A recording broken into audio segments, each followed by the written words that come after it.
technologies, especially in processing, production, in analysis, the research. It is a great achievement, especially for me, because through testing, we obtain the results, and these results, they are used to make decisions, especially in protecting the consumers, as well as facilitating trade.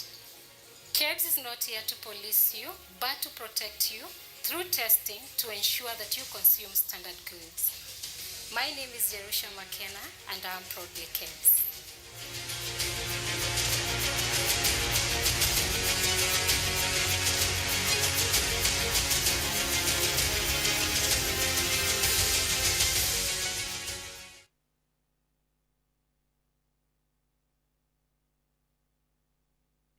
Engineer Mahmoud Ibrahim Mazope. In my background, I was born in Mandera and I grew up in Mandera. I studied mechatronics engineering in a university called AGS University in Turkey. I joined Kenya Bureau of Standards in the year 2019, the month of August. I started as a market surveillance officer and finally moved to quality assurance officer, where I'm currently working. In quality assurance, what we do is what's called product certification. We implement three major product certification schemes. We implement the standardization mark, which is compulsory by law. Any product that is sold to the public should have a standardization mark. The other scheme is a diamond mark, which is voluntary, but the diamond mark is a superior mark. If a client has diamond mark, that client means has been tested severally, has been inspected thoroughly. Even the quality management system of the farm was confirmed and assessed to ensure that that farm can produce excellent products. Food fortification is also a compulsory certification scheme that's implemented by KEBS through Quality Assurance Department. That scheme is specific to products like unga ya ugali, oil, salt. So these are products that are fortified with extra minerals to address issues of food deficiency and malnutrition. KEBS has an online system that's called KEBS Information Management System. This is an integrated system that brings all applications in the process through my dashboard on my computer, where I can view and actually see which applications do I have to process for that day and what stage they are in. When you apply for standardization mark, KEBS takes you through a verification process. The process is that once you apply, we do document verification. We ensure that you have the statutory requirement. These are documents that you must have, like business permit. It should be a registered company, all those. So once we take you through this verification, we go to the factory and do what's called factory inspection. In factory inspection, we are checking for the quality infrastructure in that plant. So once we do the inspection, we collect samples. The samples are submitted to our labs for testing. So once we satisfy ourselves that your product meets the requirement of the standard, your process meets the requirement of the standard and the KEBS standardization criteria, then now we issue you what's called standardization mark, which can give you access or which can give your product access to the market. So this region, especially Nakuru County, is a country that has a lot of economic activities.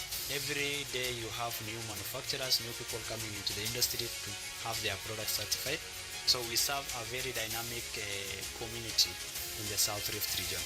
So Kenya Bureau of Standards South Rift region has been expanding over the years, and currently the region is looking to open new labs in the region that will be serving as a testing point for products that are manufactured in the region. We will have new labs to test food products. We will have a food lab and a chemical lab and a microbiology lab that will be opened very soon in our office in South Rift region. So KEBS is an organization where you go and also provide quality service to clients. My name is Engineer Mahmoud Ibrahim Mazope, and I'm proudly KEBS.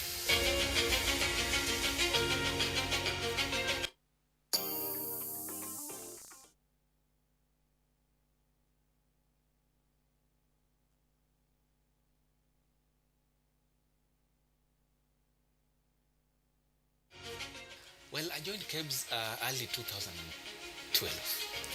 2012, yeah. Yeah, that's when I joined KEBS.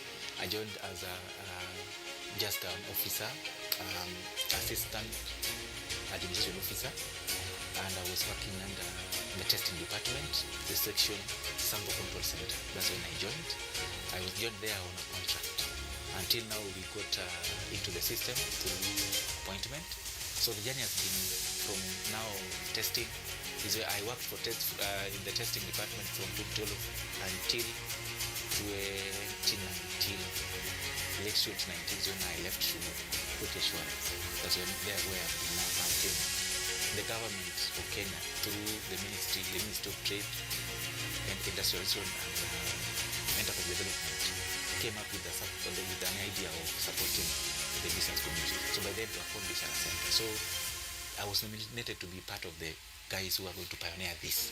So the first one was done in Kariobangi, and I found myself to be part of the people who are going to make that to be a reality. Now at Kariobangi, I was really with now the Wanjikus. I was now at the bottom of everything. Remember the bottom-up agenda for the government of Kenya now? So that's where we are now, at the bottom, where we meet the Wanjikos at that level.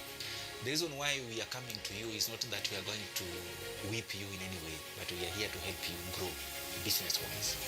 Kenya Business is a ticket. I wish we would have a chance to see on those who have benefited from the services that have been offered at Kenya Bureau of Standards. You will know. But now let me tell you that Kenya Bureau of Standards is here to help you grow your business and expand your territories.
Thank you, thank you. Um, Coaching,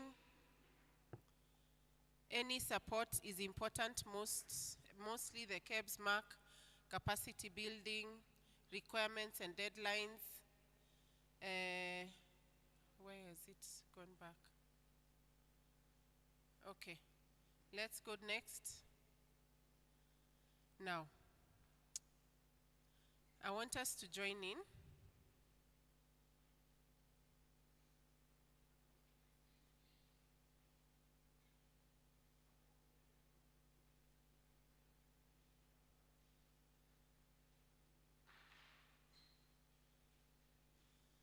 Okay, we are all set. All right, I'll just start. There's just I think 2 or 3 slides before the opportunity to get something. So basically the background of Innovation Pipeline is as follows. Especially for this time around, we were also at, it highlighted Agricultural Society of Kenya, show goers. We were in Meru, we were in Machakos, and various, and we interacted with various people. You will notice on your phone, you can be able to write a comment or ask a question. After the presentation, those questions are accessible. We can be able to look through them. KEBS has an MSME policy where we have a target on the interaction of, how we assist or how we partner with various stakeholders to be able to successfully achieve the objectives that has been set. Now, have you ever participated in Innovation Pipeline? Yes, no, maybe?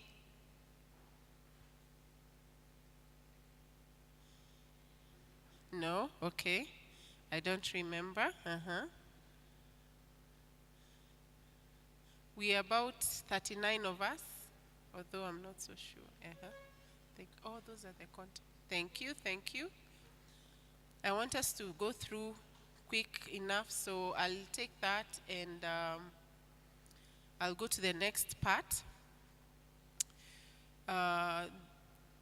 Innovation Pipeline is a stewardship of MITI, our ministry, in collaboration with Kenya National Federation Jua Kali Associations. I give shout out to them. And then there is Micro and Small Enterprise Authority, MUSEA. And then also we have hand in hand who are present. We thank them for their continued support. And we have various other people. Where is there an echo? It's a volume. Actually, Meisha. Okay. Thank you. I'm feeling a lot of love. Thank you very much for that. Okay. So this is very brief. I'm just going to introduce our partners. We have Anti-Counterfeit Authority. We have Competition Authority of Kenya. We have Kenya Export Promotions and Branding Agency.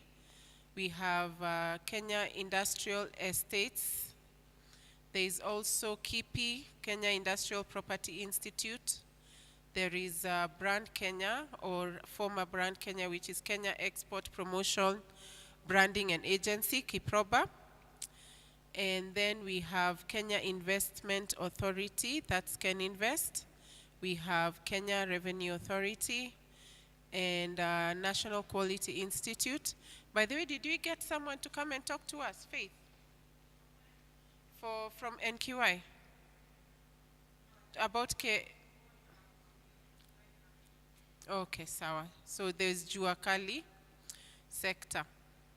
So now, from the list that I've just shared, the reason why it was important for us to see that is these are the people who have given us, who we have partnered over the many years that we have had Innovation Pipeline. And even as an organization, even today we are still partnering with them.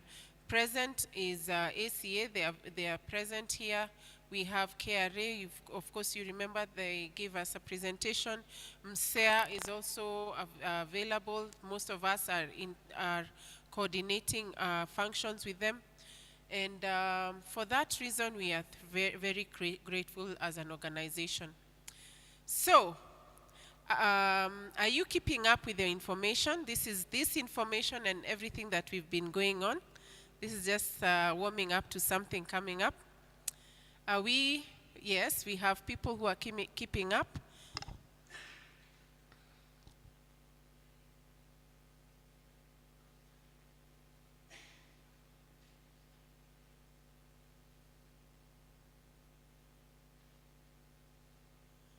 Okay, so I want us to go. I'm hoping everybody is okay, because right now on my part, I want us to start with the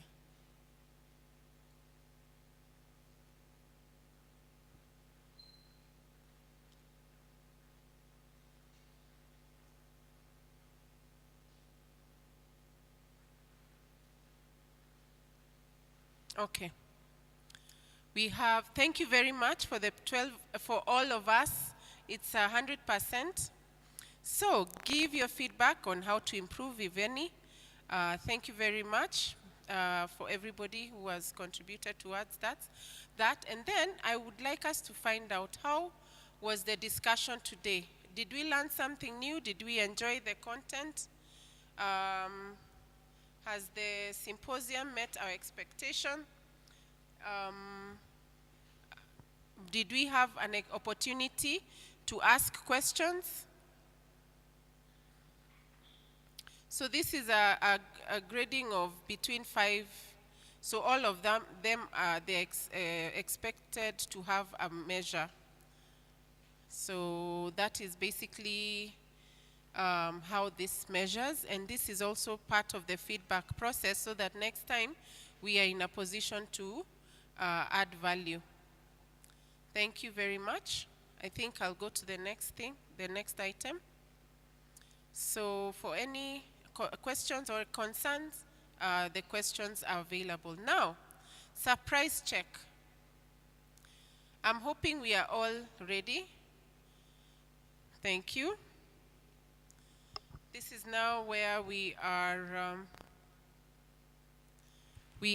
going to manage to get some of these items. We are 14 players at the moment. You've logged out? Okay, log back in. It's okay, log back in. The number is the QR code. I can't get the QR code, but you can get the number, the code. 2130. To go to Menti, www.menti.com, www.menti.com, www.menti.com. We have 14 players. Yeah, it's okay. Why are we losing players? We are not supposed to be losing players. Let's see. My name is not, I'm not Tom. It's giving me.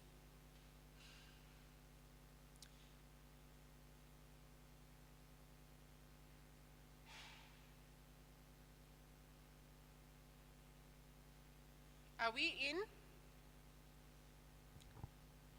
15 players, do we go?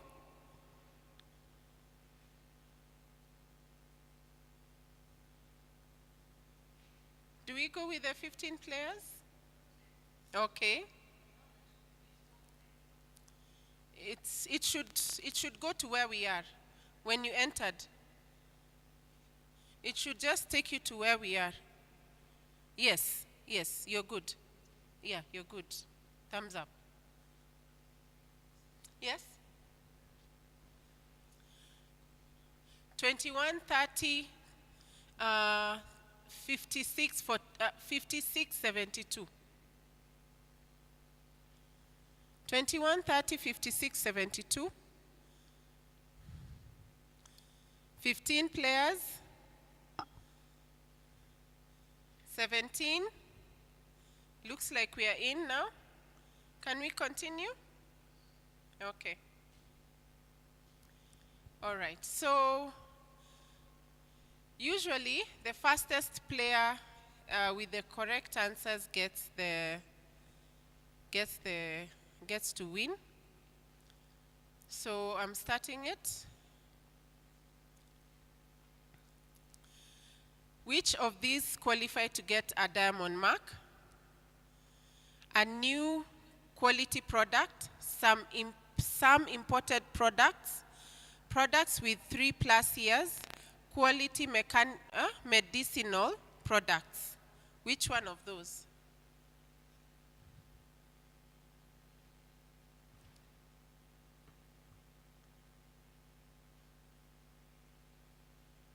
Oh, yangu imenifungia.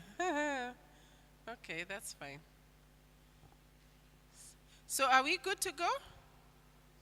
Okay, let's, because inaonekana ukisleki na kufungia pia. Next question, we are 20 players. We can continue.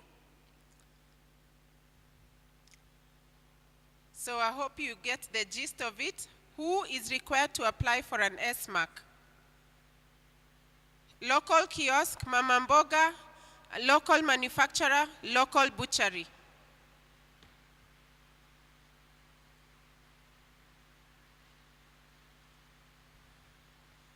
Answer fast as I'm seeing 16. So now, I was expecting someone to also have a mama mboga. Let me tell you why. Does the people who make mandazis package them? Si hao bado ni mama mboga? Au hawitangwi mama mboga?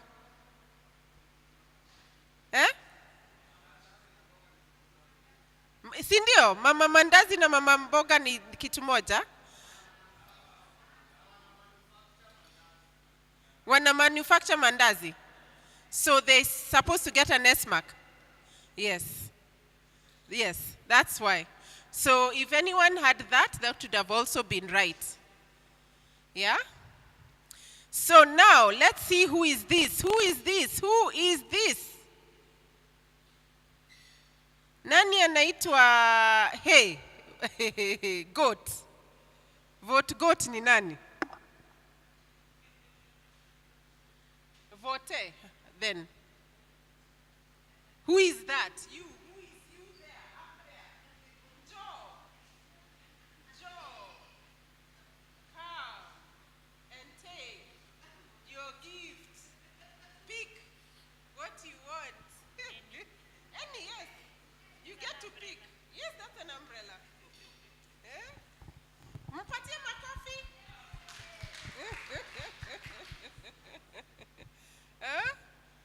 Yes. One more round. One more round. Are we ready? 18 players? 19 players? 20 players? Aya, tuendele. Aya. Which organization will assist you when your product is being copied? KEBS, ACA, CAK, KRA.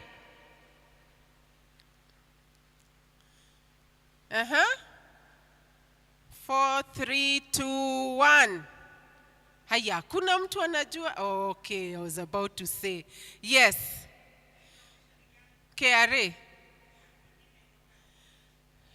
KEBS, Kenya Bureau of Standards, Anti-Counterfeit Authority, Competition Authority of Kenya, and Kenya Regulatory, Kenya, unajua we hauna simu, simu yako iko hapo. Okay, sawa. It's KRA, Kenya Revenue Authority. Kipi? is being copied. I know KEBS also is there, but my point was this. Which organization will assist you when your product is being copied? The reason why all these are right is because, as I said, we work together. Are you seeing? We work together. So there is KEBS who have the intellectual property. There is also KRA of whom we work in partnership. There is ACA who will have a presentation who also work in partnership with us. Sawa. But they will now come and tell you the reason why they are the main people to report to. Sawa. Aya, ni nani? Jules. Jules. Oh, sawa. Sorry. Aya, njoo uchukue kitu yako. Kwa nini? Haya. Should we go to the next one? Niambieni. She's from Kenya Anti-Counterfeit Authority. Do we? Apewe?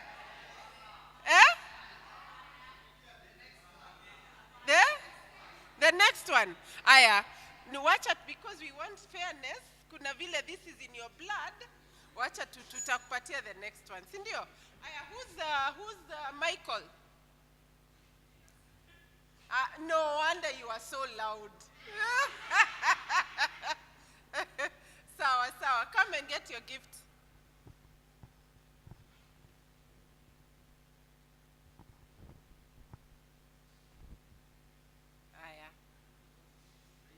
I knew. Chukua umbrella. Oh, that's a thermos. Yeah. Sawa. Aya, thank you, Faith. Your program. Thank you. We will have some more. There are still questions. There are some questions from the presentation from KRA. So kumbukeni what was being discussed. And then right now, as ACA gives a presentation, we'll pick a few from there. Ivo. Sindio, we have things and I'm not going back with them. Hizi ni zenyu. Ni tu tujaandika majina. Sindio? Thank you so much.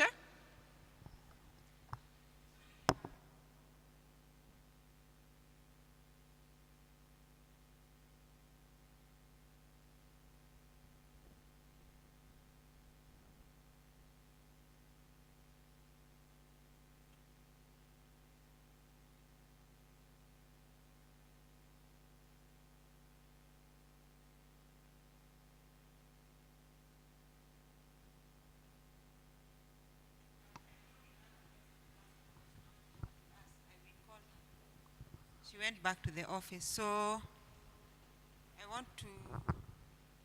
want to welcome Anti-Counterfeits Authority. Karibu sana. Tusikie what you do. You will see Louisa behind the tent. Do you akwambia if you qualify for a gift?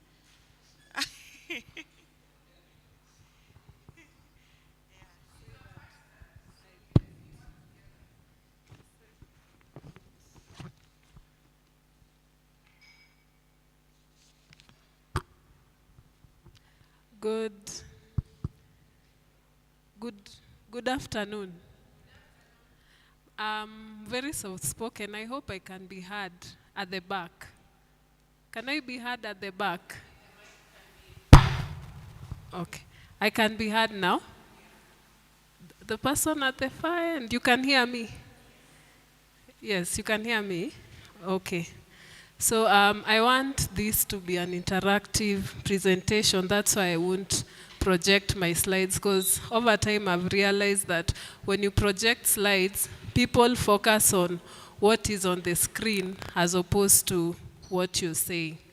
So as our name suggests, Anti-Counterfeit Authority focuses on counterfeiting. Who knows what counterfeiting means? Or if you have a hint. No one? Yes. Yes. loosely put, it's copying. There was another hand there. Or you had the same answer. Yes, so that is basically what counterfeiting is. And if I can use the trademarks that we have here, for example, now as we are counterfeiting, anti-counterfeit, we deal with counterfeiting, but we take the KEBS logo and use it as our own, and we say now we are standardizing goods. You see, that's a very practical example of what is in our room here. Or what famous brand do you know in Kenya? What famous brand? Royco. So I take Royco, then Royco has there's a container that it has that is very famous. It's like a bit round shapes at the bottom, then on the top they have a green top, isn't it? Then now I take that particular design, the way it is, put the sticker, for lack of a better word, the labeling outside the container. Then I call my product Loico with an L. So if you go to the supermarket, if you see Royco and Loico, so you might be right in assuming that they belong to the same person. So that is what counterfeiting basically is you imitate a product in a manner that is very similar, so that consumers, when they consume those products, they are not able to tell which one is which. So that imitation and causing confusion is what counterfeiting basically is. So who now knows what counterfeiting is? No one knows? You now know, right? Yes, at least. So when it comes to now what brought us here, it's called, the theme is Smart Solutions, Smart Enterprises, Innovation at the Core of MSME Sustainability. So innovation is very important when it comes to MSME growth, and that is where Anti-Counterfeit Authority comes in, because counterfeiting hinders growth. Sindio?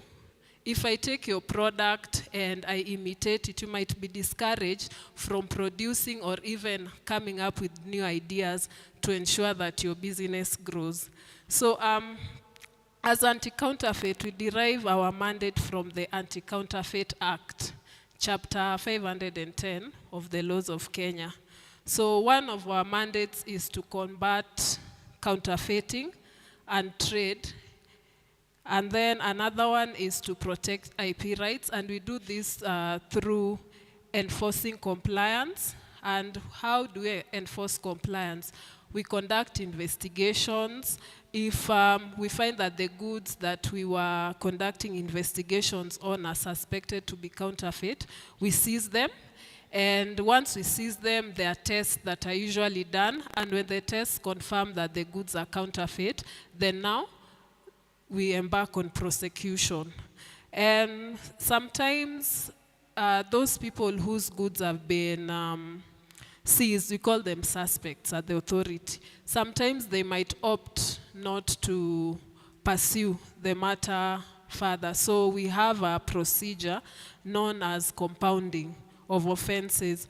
So here, for you to be liable for this process, you first make an application to our executive director. There is a form that we have, and that application should be accompanied by the affidavit. And one of the things that must be met for that application to be considered is you must pay the compounding fee of 5,050. This 50, it is very important, this 50. The reason why it is important is if you just pay 5,000, so you know nowadays all government entities, our monies must go to the 2 mara sita, sindio? So if you just pay 5,000, once it hits that bank account, wanakula yo 50 bob. So our money there is 4,950. So this 50 bob is very important for now us to get our entire fee. Most of the people, sometimes they usually just pay less, the 50 shillings. So once you've paid that 5,050, you're supposed to fill in an application whereby you admit to the offense of counterfeiting. It might be in the cause of import, it might be you had labels. There are various offenses under Section 32 of our Act, but the most prominent one is usually you've been found in possession of counterfeit goods in the course of trade. So you admit to that, and also you must accept to forfeit the goods to the state for destruction. Because if you don't forfeit them, then if they are not destroyed, then it means they go back to circulation in the economy. And another mandate that we have is facilitating interagency collaboration, whether nationally or internationally. So nationally, we do so with KEBS, there is KRA, there is KEPS, and even Can Invest. Among others, there are so many. Depending on what we are tackling at the moment, the collaborations might take a different nature. So the reason why also counterfeiting is important and combating it, if I must say so, is it's a billion-dollar business. Were you aware? It's a billion-dollar business. You aren't aware? There's a lot of money that is lost in the counterfeiting trade. I think as at now, it's a 1.5 billion business. And one of the reasons why counterfeiting should be important to you as an MSME is how it affects your business. First, if your business is counterfeited, you lose a market share. What that means is, for example, if you are selling honey, what should we call our honey? What should we call our honey? Innovation. If you are selling innovation honey, and that's a genuine product for whose trademark you've registered, then someone comes and sells a similar product, but calls it Linovation. So people will go for Linovation, and for every Linovation product, one innovation product is not being sold. So that means you're losing a market share. We are together? Okay. Then another thing that makes counterfeiting important and something that you should really be keen on is it discourages innovation. If every time I'm innovating and someone is copying product, was that me? Oh, okay. If every time I'm innovating and someone is copying my product, I might be discouraged to come up with new products. And if we are not innovating, it means our business is not growing. And I'm sure you being in that industry, you know MSMEs are so many in the country. So if one MSME is not innovating, it means this might be something that is replicated throughout the country. And if they are not growing, then it also means our economy is not growing. Another reason why it's important for you, it's erosion of consumer trust. If every time I come to the shelf and I find that it's a different product from the one that I'm used to, then it means I will stop trusting this particular brand. If it's innovation, I'll stop trusting innovation and look to another brand that I feel I can trust in terms of them giving me what they've promised. Another reason why it should concern you is you lose revenue. For those products that you've produced and are not selling, you are not getting your returns back. And if you're not getting revenue, it means you're not being profitable. So counterfeiting has a cost. And it's not cost as you think. It's not like the tangible cost. Because you see, As Anti-Counterfeit Authority, I think, I don't know, don't quote me, don't go back and quote me, but I think below KRA, I think we are following very closely because we are not very famous, and it's because people misunderstand what we do. Most people think we are there to close their business, but the reason why we are so keen on the counterfeiting business is because of the intangible cost that exists with this counterfeit trade. The first one is safety. And safety, usually this occurs with electronics and automobiles. And you see, there is not much information going around indicating why some of these accidents happen. But you'll find that some of the accidents that happen, the reason why there was one of the parts stopped working is because it was counterfeit. So there's that aspect. And then when it comes to electronics, some gadgets blow up, and some of the ones that we've heard of and seen are chargers. Chargers are very notorious for blowing up, especially those ones that are counterfeit. Then there is now the health aspect, and this one is we take into consideration food products, pharmaceuticals. These are medicines that we take. Then there's cosmetics, the makeups, and you know, like face beat. I was told it's face beat. Face beat is now how you doll up yourself. The foundation that it's very common in this era. Be you a Gen Z, a millennial, Gen X, most of them are dolling up. So there's that, and then there's skincare. So most of the time, these counterfeit products, the way they are used, they don't use the actual formula by the person who is actually the rightful owner of this product and brand. So you might find that some of the things that they put in there are not things that are for human consumption, and then they react with your body. So this is the reason why Anti-Counterfeit Authority is very keen on pursuing counterfeiters, so as to ensure that the public as a whole is protected, and also fair trade. Fair trade means you're not losing a market share because someone is copying your product and passing it off as is. You're losing a market share because someone's product is better than yours. All factors held constant. We are together up to there. Okay, so ways in which anti-counterfeit supports MSMEs. The first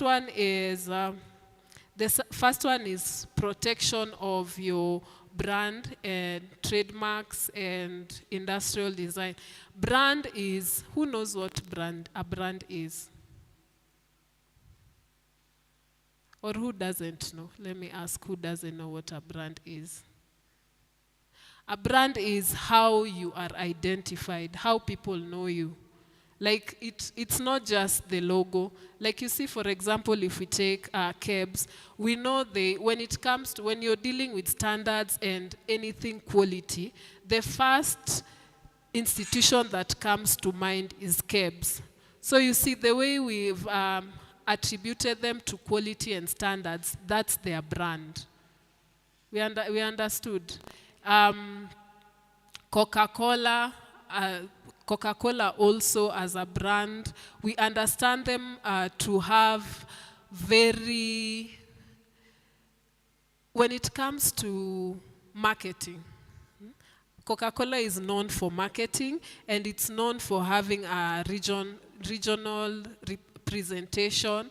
I was shocked actually a few months back to realize that Pepsi still exists. I used to think that when Coca-Cola gained ground in Africa, then Pepsi ilifungwa. But shock on me to realize that Pepsi is actually a brand that is consumed in America. So how we know Coca-Cola, how we know Safaricom, how we know KEBS, what we associate them with, that is what a brand is. It's beyond the mark. The mark is now like that logo. Another way ACA supports MSMEs is we do enforcement and market surveillance. So how that comes is sometimes it can be based on our own volition, and based on our own volition, sometimes it's through our system that we do. We have a system where MSMEs and just business in general, not restricted to MSMEs, when they want to import goods, they record the goods in that particular system. I'll tell you shortly how they record that. And sometimes when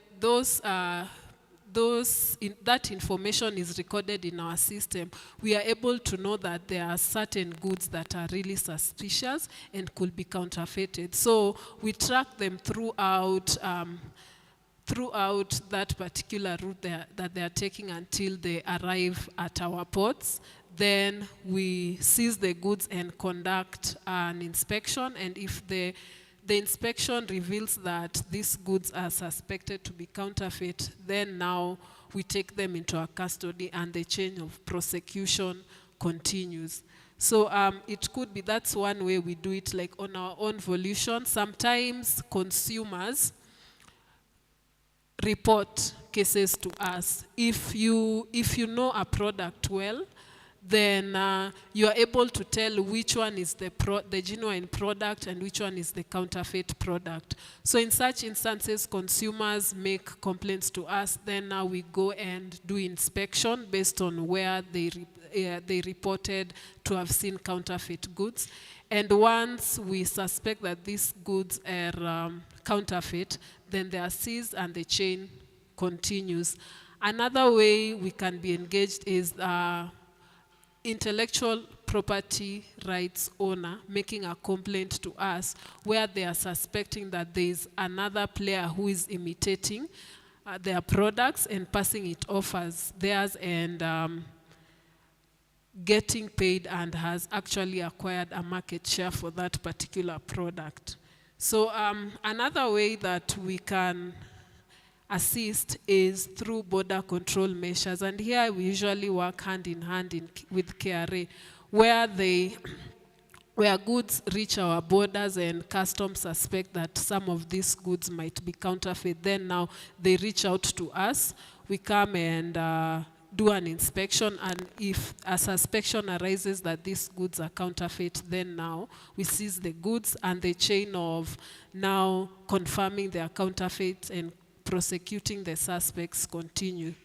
And then another way we can help MSMEs is through training, and this training we do it in terms of educating you on your enforcement rights. Some people don't know that if someone is imitating your good, you can come to anti-counterfeit and report and have recourse taken. And another way that we can build capacity is enlightening you on what things you can do to ensure that your product is distinguishable. Another way that we can help MSME is public awareness.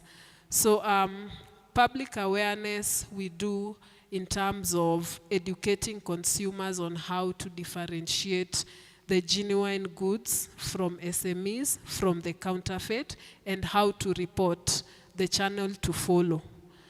And the last one is the online IP recordation system. So this is where people who intend to import goods record the trademarks of those goods. And let me just, this information, the information pertaining to how to lay a complaint, recordation in itself is something you can get on our website. Like the complaint form, what to do, the cost, everything is on our ACA website. So when it comes to recordation, what you'll be required to record is details of the intellectual property right, including the name of the intellectual property right owner, the registration number. Usually they are given a registration number, be it a trademark, a patent, it has a registration number. Then expiry date, and then you attach a certified copy of the valid intellectual property right registration certificate. This will enable us to do our own research and ensure that first the certificate has not been forged, or if it was genuine, it has not expired. Because when something with intellectual property rights, once it expires, you might find that during the period within which you had not re-registered your IP, intellectual property, someone has taken it up and registered. So you see in that particular case, then it would be a totally different scenario altogether. Another thing that you must share there is the details of the manufacturer, foreign entities, the parent company, subsidiaries, and licensees, if any. This information pertains to the manufacturer. If the manufacturer is the parent company, if it has subsidiaries, if they are licensees, you're supposed to give us this particular information. So for anything regarding recordation, how what you're supposed to provide, how you're supposed to go about it, that detail is in the ACA website, sorry.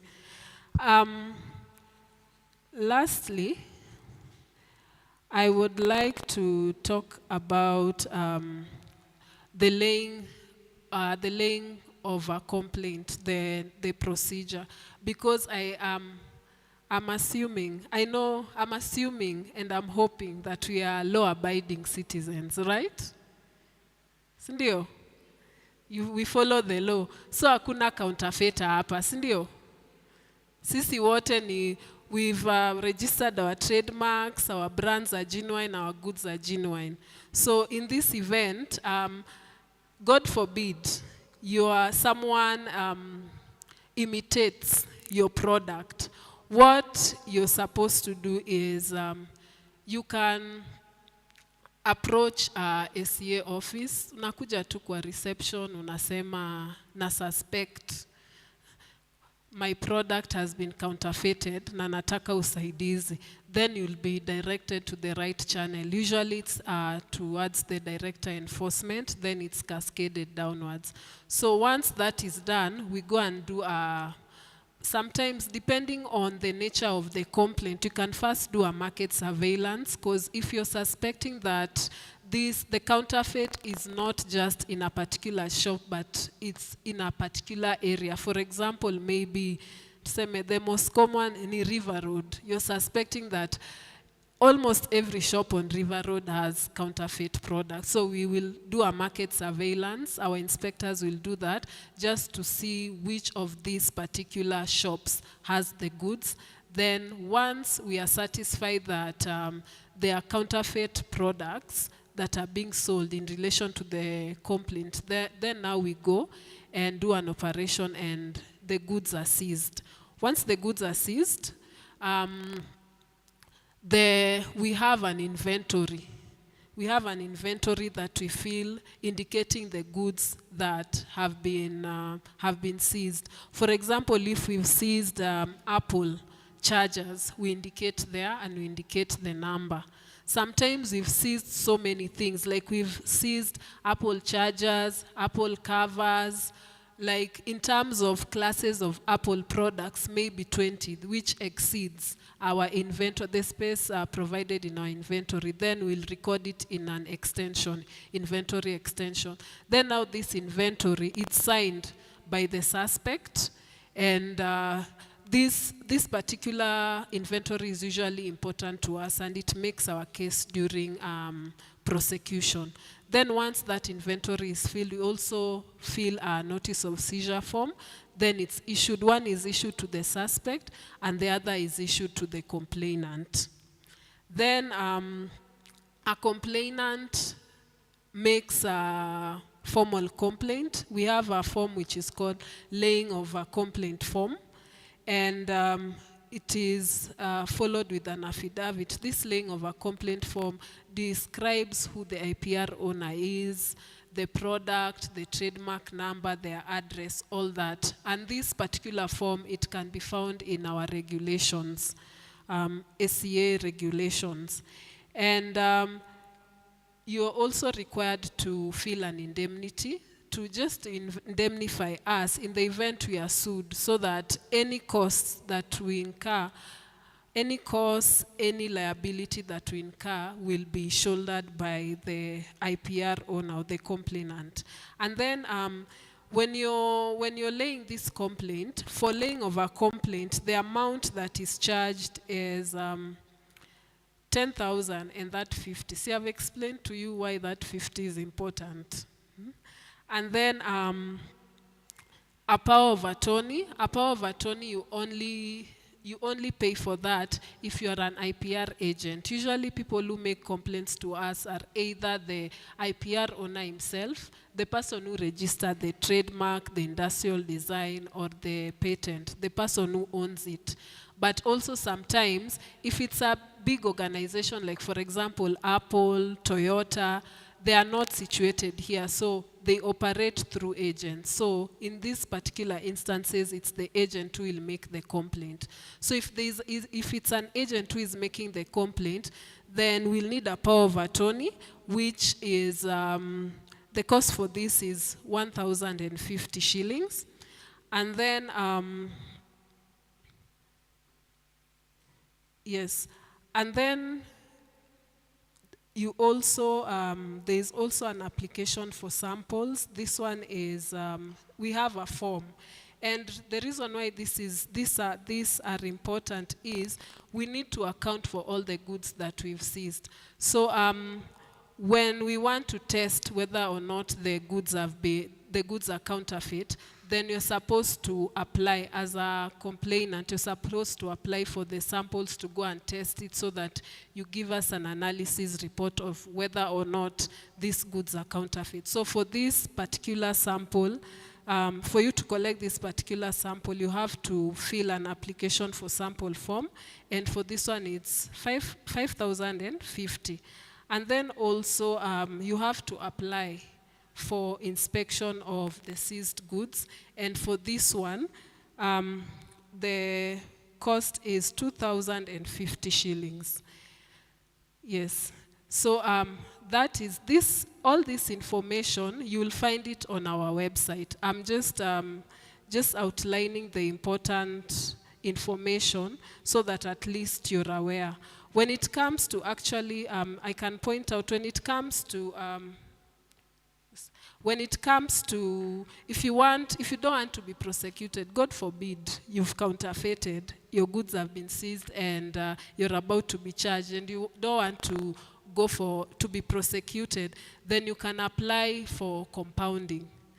Compounding of an offense, it's just the process that I had explained to you, whereby you forfeit the goods, you admit to the offense, and then you apply to the executive director through an application for compounding form, and also with a supporting affidavit. So for this, the cost of that is, or the fees, let me not talk of cost, the fees is 5,050. And then when it comes to counterfeiting, now once you've applied for the compounding of an offense, the fines will be, the fine that you're supposed to pay for counterfeiting would be the agreed fine plus 50 shillings. So those people who apply for compounding of an offense, sometimes they might seek leniency if the amount is too high. That is where now you hear me talking of agreed fine. So is that clear? Or because I've talked of fees, I've lost you somewhere? Nimewapoteza?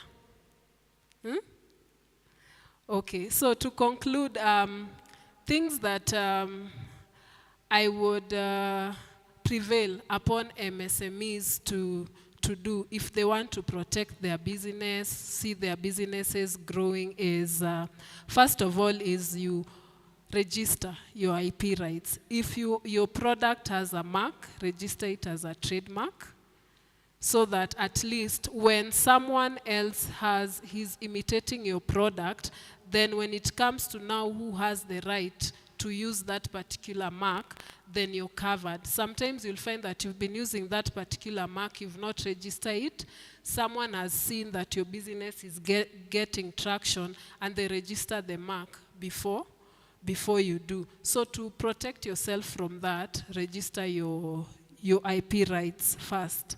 The second thing is let your products have distinguishing features to help consumers differentiate from counterfeits and genuine. Distinguishing features are like, maybe go to this particular shop, I will get genuine CeraVe products. Another way of campaigning is distributing your products. Like I know, for example, distributing your products. Like I know, for example, I can give an example of La Roche-Posay. You'll find them on Good Life, My Dawa, but La Roche-Posay is sold in 4 chemists. I've forgotten the other 2, but Good Life and My Dawa are one of those chemists that sell that particular product. So if you educate your consumers that if you want to buy genuine La Roche-Posay products, you go to these 4 particular chemists, then your consumers are enlightened, and that is where they go to buy. Then the 4th one is that you report counterfeiting cases. If you don't report counterfeiting cases, then it means this counterfeiting trade is enabled. And remember, I said as at now it's 1.5 billion, but it's a business that is growing around the world. I think we are in the trillions, and it's something that it enables so many other things. If you're not reporting these cases, then it means the trade of counterfeiting is growing. It means money laundering is happening. It means terrorism is continuing and it's being enabled, because you see these particular crimes and white-collar crimes, they enable each other. If counterfeiting is happening, it means money laundering is happening somewhere, because someone who is engaging in illegal business, maybe corruption, that is how they hide the money that they've not gotten through genuine ways. Another way is they do it through terrorism. So if you're not reporting, then it's not just counterfeiting that is existing, but these other forms of white-collar crimes. So that is my presentation. The slides are there. If you need them, they'll be availed to you. So if you have any questions for me, I will take them.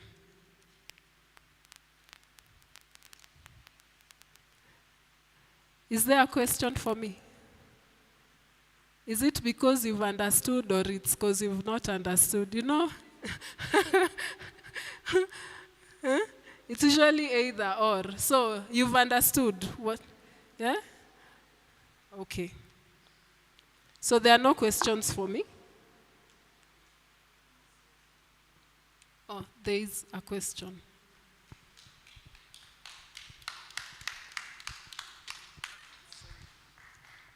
It's just a clarification. There's something you said, it's 2,000 shillings. What was it? 2,050. When I was speaking of the course, that is application for samples. So I had explained when we seize these goods, we take them to our depots where we store them. So these goods are not for the Anti-Counterfeit Authority, and we will account for them. That is why I had indicated that the inventory that we fill is very important. It's like that is what we go back to in determining how many goods were seized. So for example, if we seized 100 goods, and by the time our case is concluded, and maybe we are supposed to destroy, or sometimes you're supposed to release the goods back to the suspect, and we have 99, we must account for where the one has gone. So if we are saying that this was sampled for testing to confirm whether or not this is a counterfeit goods, then we have to have that application for sample form filled by the complainant or their agent, and that is what is 2,050 shillings. So if there are no questions for me, then allow me to sit. I hope we'll interact in future, hopefully through positive interactions.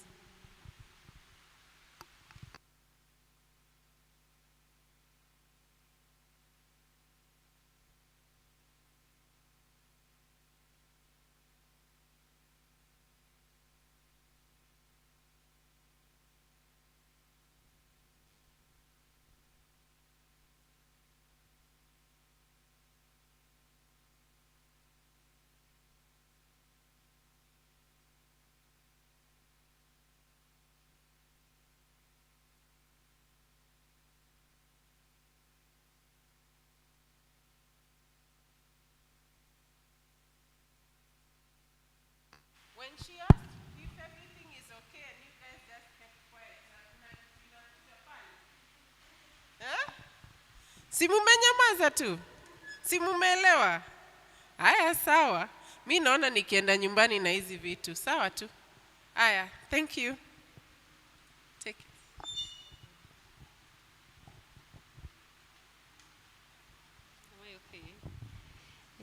Good evening. Yeah, my name is Rose Kubende. I'm in the testing department. In this institution, Kenya Bureau of Standards is under the Directorate of Testing and Metrology.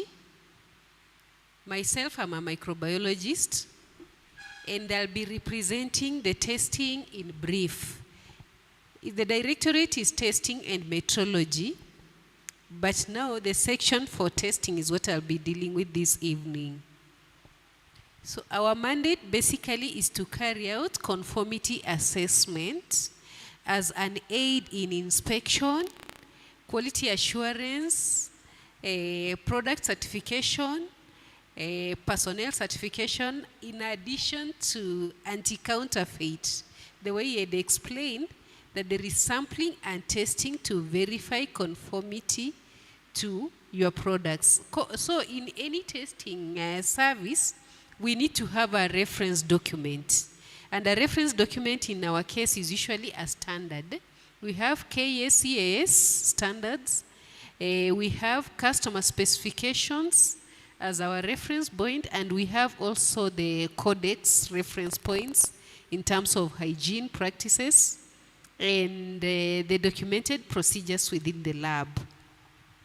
Our legal foundation is from the Standards Act, Cap 496, which states, Part C, to make arrangement or provide facilities for the examination and testing of commodities and any material or substance from which or with which the manner in which they can be manufactured, produced, processed, or treated.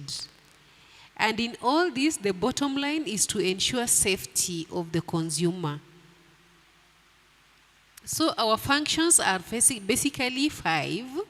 We have the testing bit, which is accurate and timely provision of testing services, that is analysis of samples within our service charter specifications. We are working to reduce it from 10 to 9 or 7. But in our service charter is within 14 days. And our results are reliable because we use standard methods, competent staff, and the trainings are continuous and the staff are regularly evaluated. Another service we offer at testing department is provision of proficiency testing in various matrices.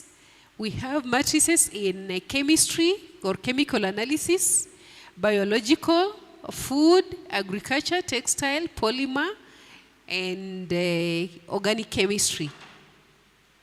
These are meant to evaluate how analysts are performing within the region, because we prepare a sample with an assigned analyte and we share within the labs that have registered to participate. Then we carry out statistical data analysis to see which analysts are within the assigned value or those which are outside, so that we get the corrective action or after establishing the root cause. The third function within the testing department, we produce reference materials. A reference material is a substance that is known quality-wise. The quality parameters are known. So in case you are carrying out analysis, you can use it as your control for the positive or negative analysis as a reference point. So you can have those reference materials either within microbiological setting, that is the reference cultures, and if it is within the chemical setting, we have the analyte of interest. We also do training and consultant services. If you want to learn basic hygiene practices or best lab practice, or you are setting up a function within your institution as an SME and you want to get more knowledge about what you want, the product you want to come up with, you can seek training services or attachment within our laboratory facilities to learn how to carry out testing, what you should be checking in our products to ensure that it's safe. The fifth function is chemical metrology, where we are having set analytes and composition of chemical compounds that are used as reference points for our analytical chemistry analysis. Testing services, basically, these are our core functions. We are providing the biological, chemical, and engineering testing services. We have about 16 labs and carrying out different functions. We also conduct scientific research. You can do your research projects or your ideas, innovation, if you want to verify how your product is functioning. We can look at it in terms of a research project, a publication you want to make, or a chemical analysis, biological or engineering aspect. You can find an attachment area to conduct your research, especially for students or those who are in innovation, basically. We also provide training, as I had mentioned early, consultant services, and just knowledge imparting. We also offer technical expert in development and review of standards. You see, a document of reference, when it's developed, I think in the KEBS in brief, you are explained to how a standard is developed. We usually have technical experts, but if they need data for verification or data to have consensus building, they collect samples. Like maybe we can have, for example, if it is they want to establish a standard requirement for fat in ultra-heat treated milk, we will not bank on one farm. They'll go around the country, collect ultra-heat treated samples of milk, bring them to our lab, and we shall impartially give data that will be used in the decision making to have the consensus value as a set requirement. And also in the test method development, we also participate at the ISO level and at ESC level to ensure that our test methods which we are using within the lab are also internationally recognized, so that when a sample is tested here, the method is also applicable elsewhere as it's quoted in the test reports. Other than calibrating analysts, it is also a measure to ensure that your products are meeting the required standards, or the analysts are competent when they participate in proficiency tests.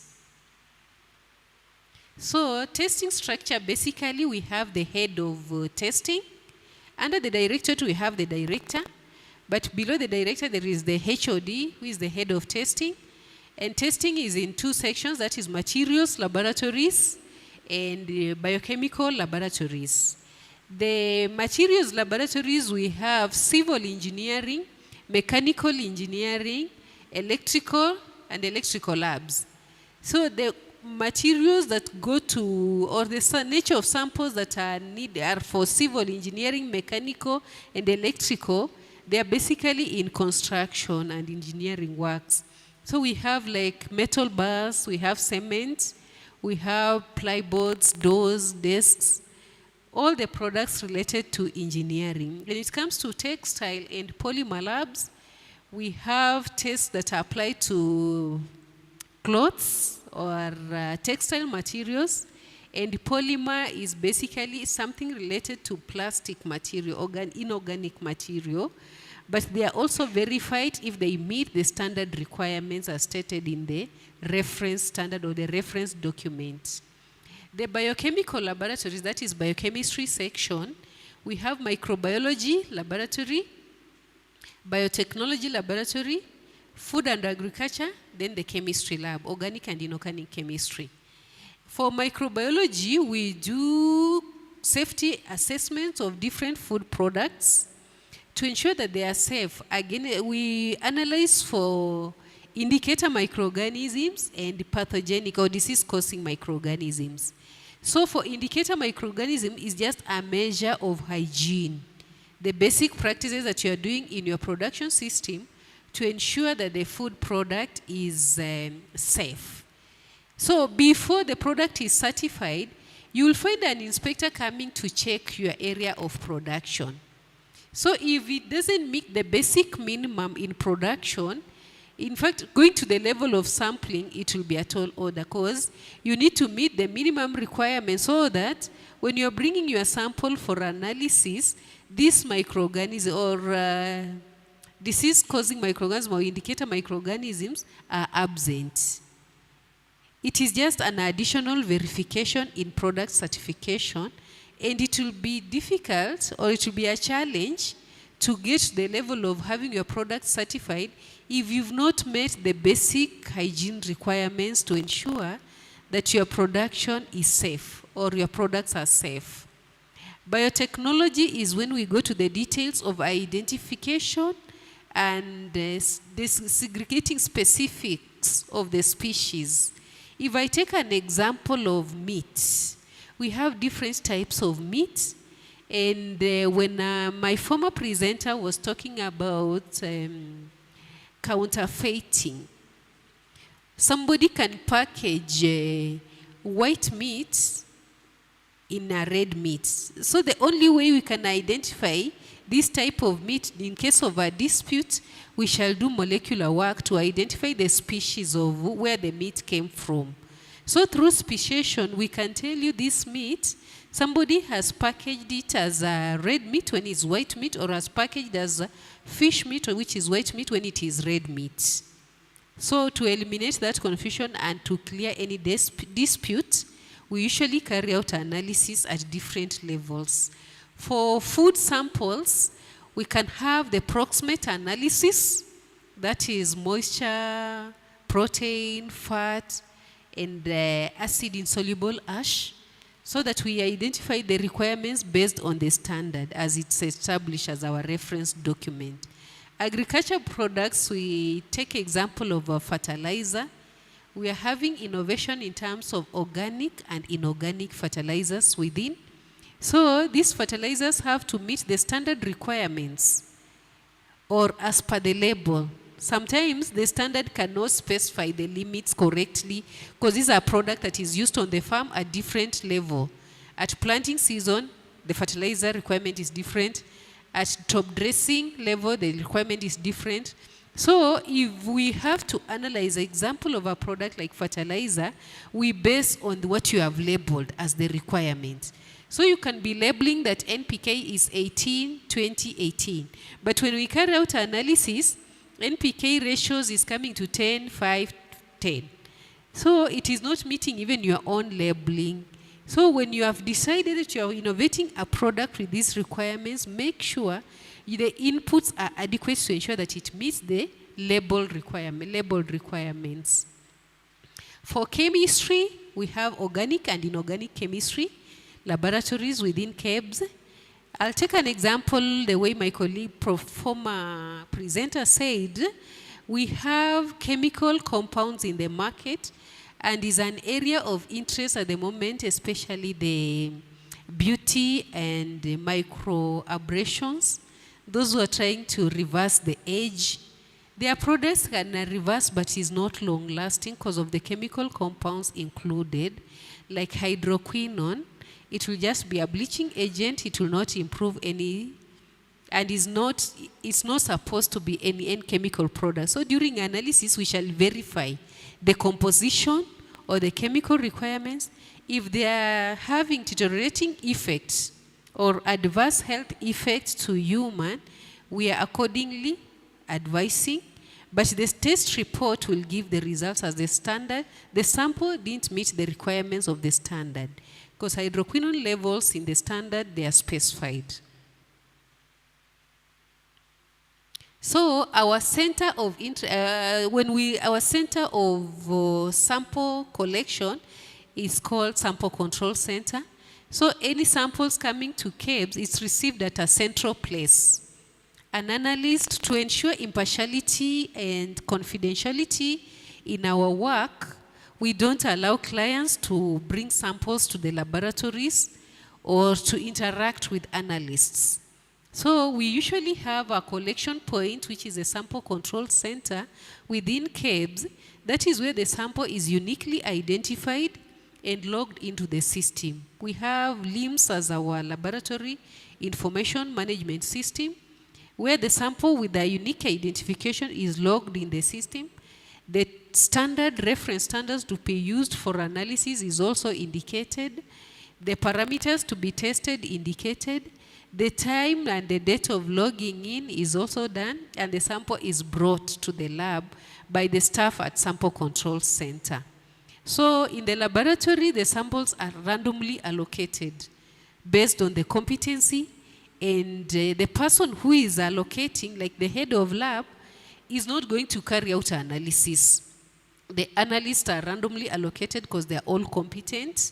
And then the results reading point, we also have analysts who are going to read results, do confirmation, verify data before it is now again logged in the system. After it's logged in the system, that is now the results entry. When it's entered, somebody else will come, an independent person will come to validate the data. After validation, an independent person will come to approve. So at that point, when the test report is approved, that is when you can view it at the results point in PDF form. So the testing criteria, we have the KEBS ISO methods. There are international organization standardization methods that KEBS has adopted, and now they are KEBS ISO. Or where we use, they are validated and by the primary validation method, that is scientific calculation, to ensure that the test method as is applied from the original data can still be used in my lab and there will be no change or there will be no disparity in the results that we are going to find. We also have laboratory developed at the lab setting. We also develop a method fit for our equipment and the chemical reagents that we have in place. And we also validate this method and have the primary data also saved in our system. The ISO guided is just international, and that one, those that are not adopted by KEBS, they are purchased for use in the lab. We have Organization for Analytical Chemists, AOAC methods, which usually use basically in food analytical methods and chemical analysis. If we take an example of a product which typically we use AOAC method, they are sugar samples, sugar and sugar products. The ISO methods are not to that level, so we use the chemical methods, and they're effective because they are primary validated, and we have the secondary verification at the lab level. We also have reference methods from South Africa for especially sanitary products, that is sanitizers, antiseptics, and toilet soaps, to ensure that they are meeting the requirements of the region. You see, when the US is establishing a standard, and maybe we have disparities with our local production, we look at the regional standard methods as well. Then we compare how effective it is ranging with our local ones or within the country. So our local footprint, we have, this is the headquarter laboratories within Nairobi South Sea. We also have branch of testing section in Eldoret, Kisumu, Mombasa, and one-stop borders posts where they can do fast analysis like using the kits. At the kit point is to ensure the service delivery to the client is fast enough, but the verification and detailed test report, you'll get it after we have done full laboratory analysis. And I'll encourage you to choose KEBS. And why you should choose KEBS is because our laboratories are accredited. The standard of accreditation within our 16 laboratories is ISO 17025. And our accrediting company or our assessors are usually from South Africa. Previously, we were accredited by the United Kingdom. Way back from 2000 to 2008, there were travel advisories, so the assessment did not continue. We shifted to South Africa. But we are looking forward to be more patriotic by going the Kenya's way. We have our local accreditation firm, the Kenya Accreditation Service. Accreditation is basically to ensure the competency of analysts. During accreditation, we are taken through examination. They evaluate the competency of every analyst who is to be confirmed as a technical signatory through all the test methods, practical and theory. And you sit for an exam. It is examinable, so after the results are out, that is when you are given a permit to use to sign, approve a test report that can be verified by the assessor. Either before it was being verified by the UCAS team, but now the verification is being done by the SANAS team, so the South African team. At the point of assessment, the assessor will check the competence of an analyst, the trainings, the sitting exam, and now the theory practical bit on bench on how you are going step by step using the ISO methods or the lab developed methods that have been validated, or the OSC or the ICUMSA methods. So after that procedure, when you are now approving a test report, even if it's published internationally, they'll know the signatory is somebody competent.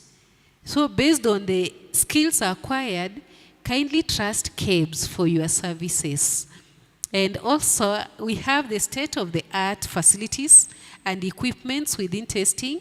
In case you find an opportunity to take a tour, kindly find yourself to have a look at the facilities we have within testing department that are used to verify the quality of your products. And also, we are NEMA recognized in terms of waste management and implementation of environmental management systems. We are also certified by the BSI on ISO 9001 2015, which is basically on documentations and record keeping. We are also certified on ISO 22301, which is business continuity. If I take an example of a lab setting, we might have in a particular lab, we are having like 18 analysts. And in these analysts, we have a manager, assistant manager, and then principal officers. We have officers, we have assistant officers, then the lab attendants. All these people, over time, they are continuously learning and improving so that when one person is exiting, we don't collapse. The system is in place and the services are of quality. We also have ISO 37001, which is anti-bribery management system. We strive to ensure that our data is credible. The interruptions or interferences based on selfish interests, the way one of you asked about bribing to have your products on the shelf, we strive to ensure that this doesn't arise in our testing procedures or in our testing service delivery. Based on documents in place, the signing of impartiality in delivery of services, and ensuring that a sample once in the lab is not coming with a name, it is coming with a unique number being given at sample control center. Then we also have, we are also implementing ISO 27001, which is Information Security Management System, which implies that a test report that is for a specific farm cannot be shared with another client, or information for this client cannot be disclosed to another client without consent. This is a sample of our laboratory. It's a chemistry lab, an analyst on bench. And we are so grateful for taking an opportunity to come and participate in this Kenya Quality Award. Thank you.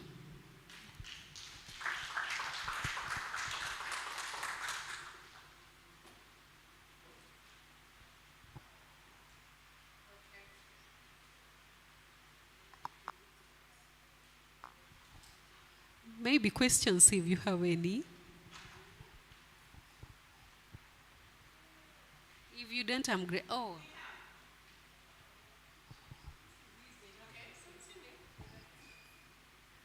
You need a mic? Yes, I do.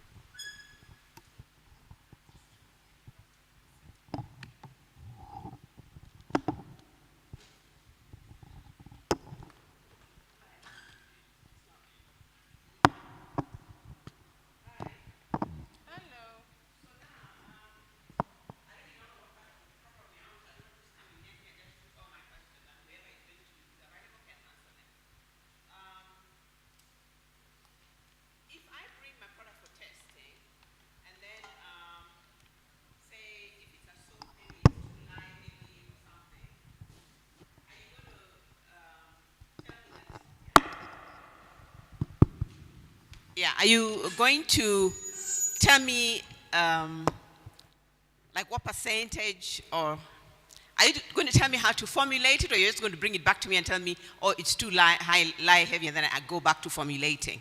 That's one. And then, I don't know who's going to answer this, but how many retries are there? Like say if my product has failed, I've already paid the 11,000.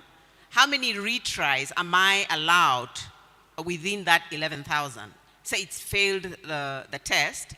So if I come again for a test, am I now still within the same 11K? Or is it 10? It was 10K. Am I making sense? Tuko pamoja? Okay.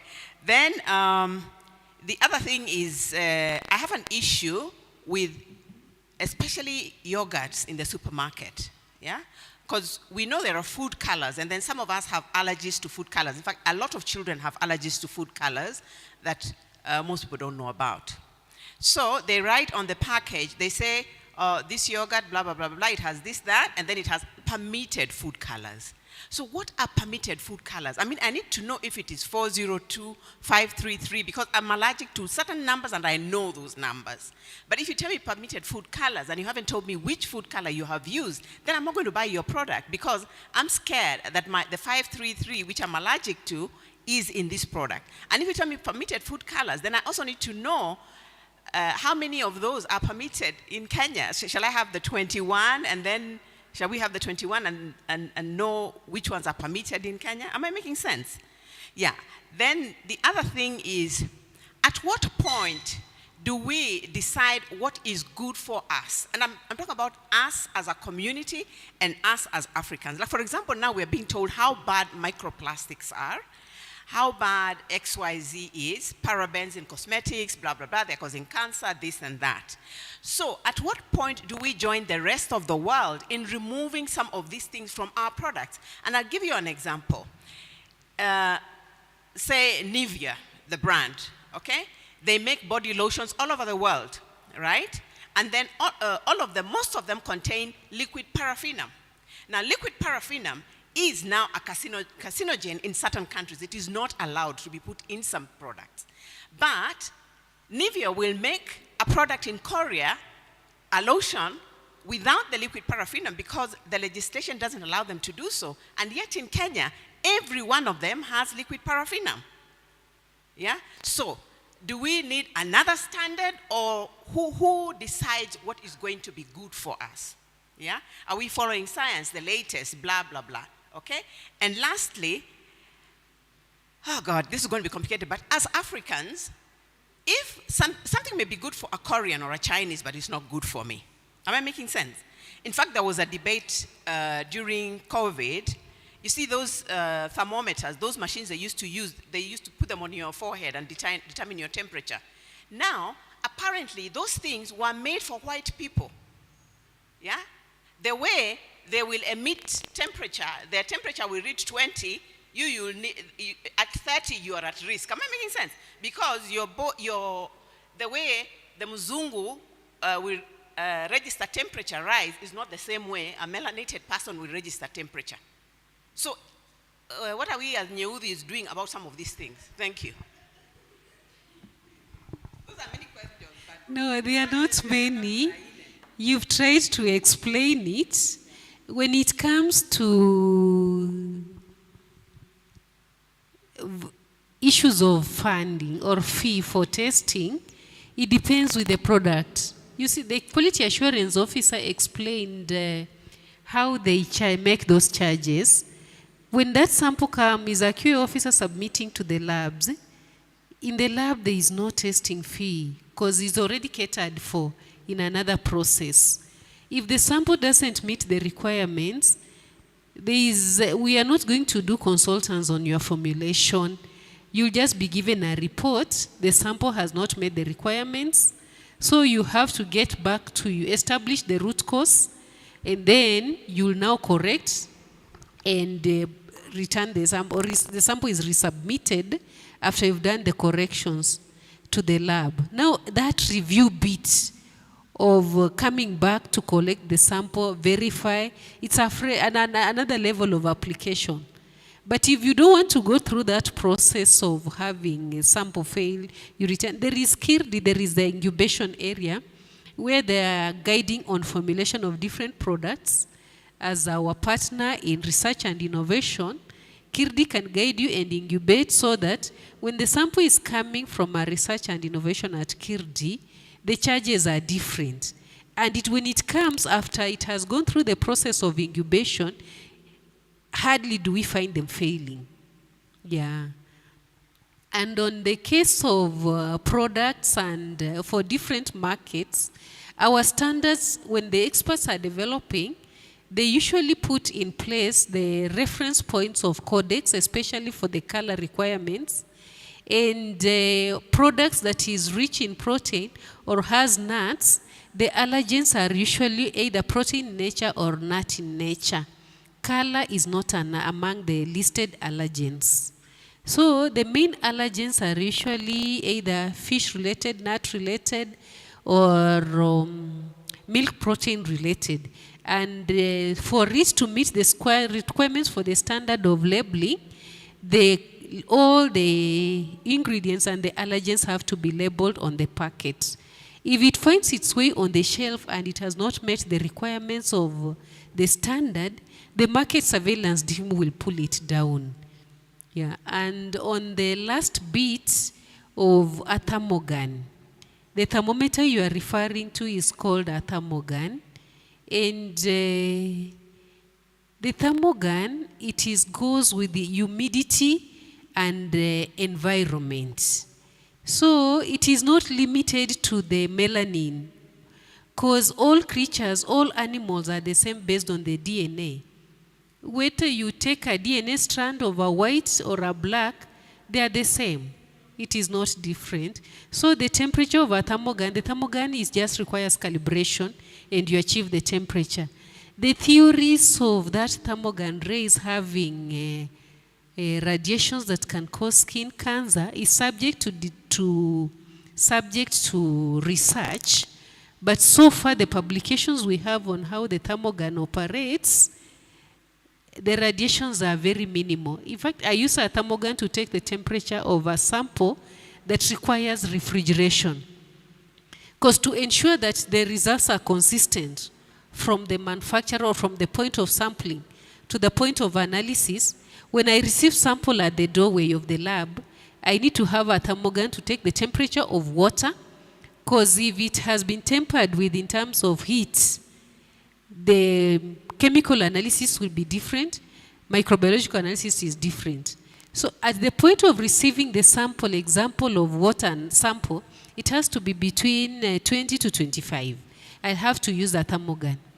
If it's a refrigerated sample like ice cream or yogurt that requires to be in there, I'll use the thermogun to ensure that the temperature is within, and such that I state it also on a form which I log in the system. At the analysis, this was the temperature. Because the temperature of a product like ice cream, if it gets in the lab, is supposed to be at between 4 and 8 degrees refrigeration temperatures, and is getting to the lab at 10. That sample, the chances of Staph aureus, E. coli, Salmonella is 1. But when it gets to the lab at the temperature of refrigeration, the chances of pathogens and indicator microorganism is 0.5 or nil. So it is key to take temperature, but the radiation rays, so far the calibration lab and our radiation lab, the rays are not so strong to cause skin impact. Thank you. Thank you.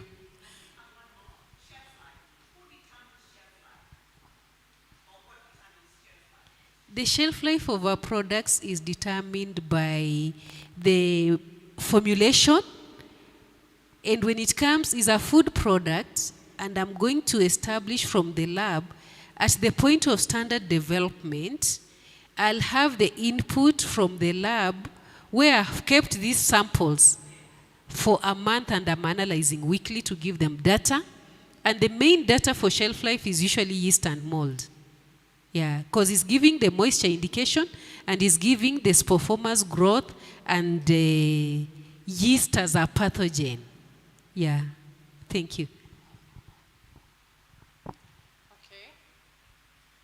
I was hoping we try and conclude. Hi, my question is on what quality control measures are in place to ensure that veterinary products do not contribute to antimicrobial resistance. That's something that has been coming on in the veterinary field. I'm a vet by profession, and I know that there is a lot of counterfeit medical products that are used in the vet industry. So what quality measures are there? And the second one is, whenever we are exporting animals, there's an MRL that we look at for exports, the minimum residue levels of certain amounts of anything that we export. So are the MRLs applied to exports the same as the products that are locally consumed? Okay, let's take the array of questions and then we answer them at the same time. Thank you. I had asked a question earlier. For instance, when we are dealing with the organic produce, say tomatoes to Europe, there are certain conditions that are put for export, but the same are not applied locally. So you've made a very professional presentation, but I don't think some of those conditions, some of those tests are applied locally, right? Then we had issues of oil, maize, fertilizer, but this was still released into the market. I don't know that she's listening. She's getting interrupted.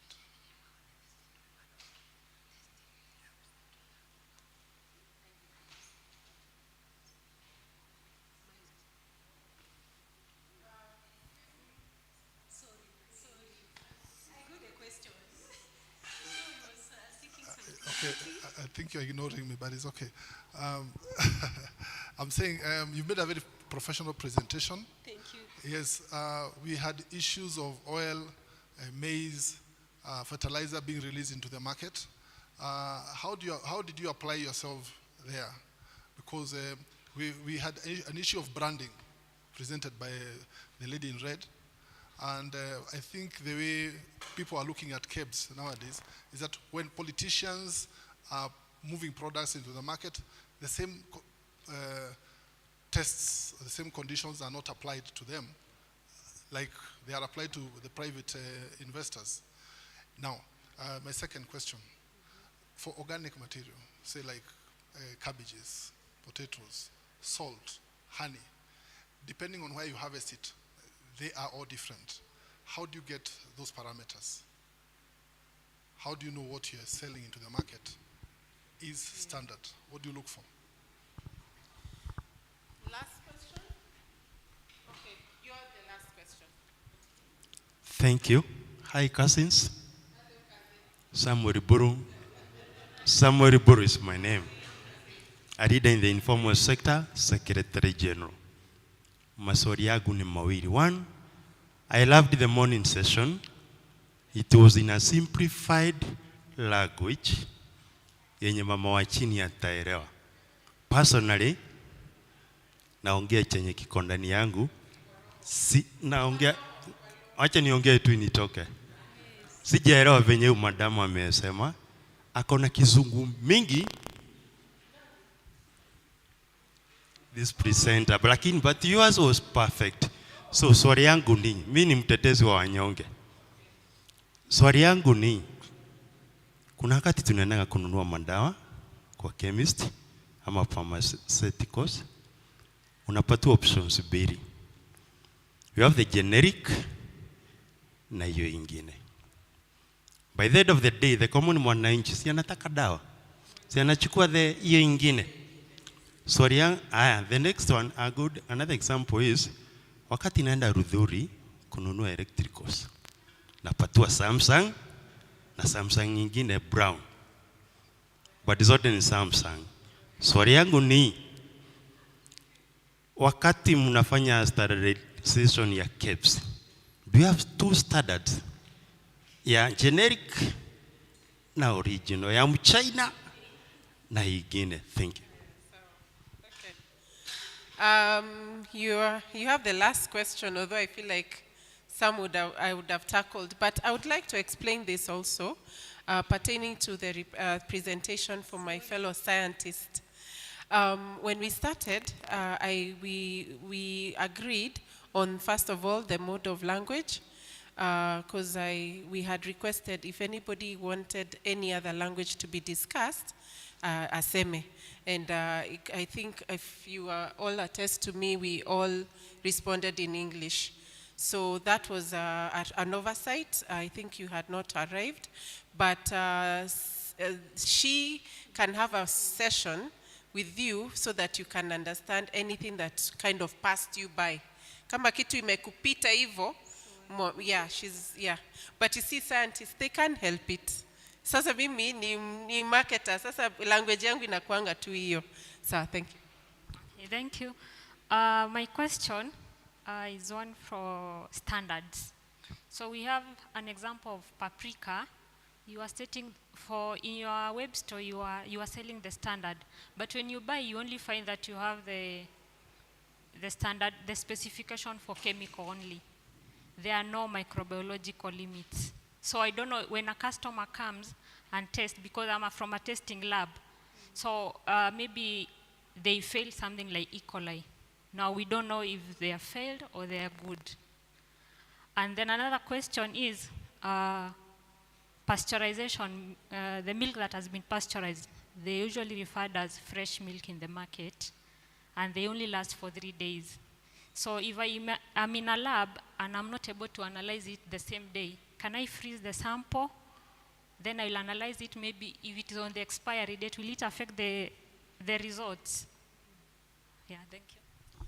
Thank you. Thank you so much. Those are very many questions. I hope you've taken note. I'll handle 2 of the questions that were asked. And this one was for Samsung and Samsung. Si unakumbuka your question? And we had a presentation here from my colleague from ACA. And her impression was that there are people out there who are copying people's things. Personally, I have seen a shoe that is saying Adidas. So you may own Adidas.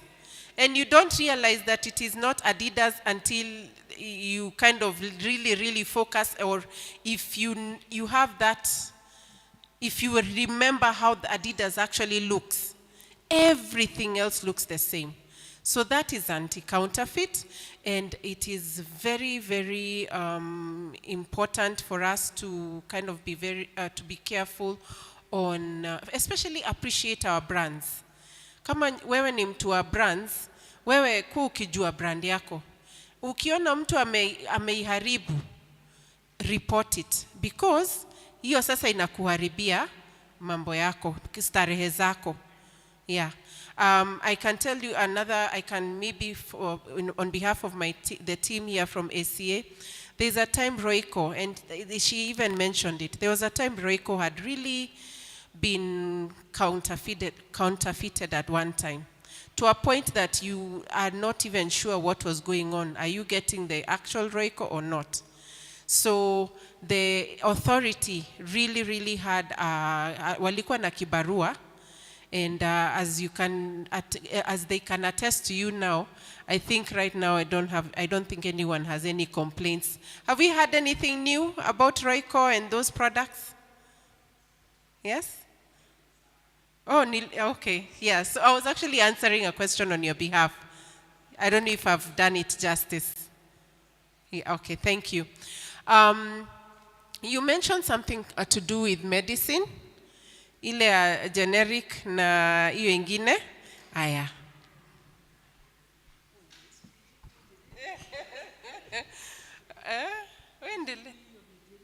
Hiyo ya generic. Okay. For the most part, what I do understand, first of all, that is not our mandate. I have to disclaim, niweke disclaimer hapo. Hiyo ni Pharmacy and Poison Board. But what I do understand is that the item is the same. It's just not Big Pharma. Big Pharma is branded. Kama ile unanunua kiatu haina Sony, hivyo tu. Hati Sony.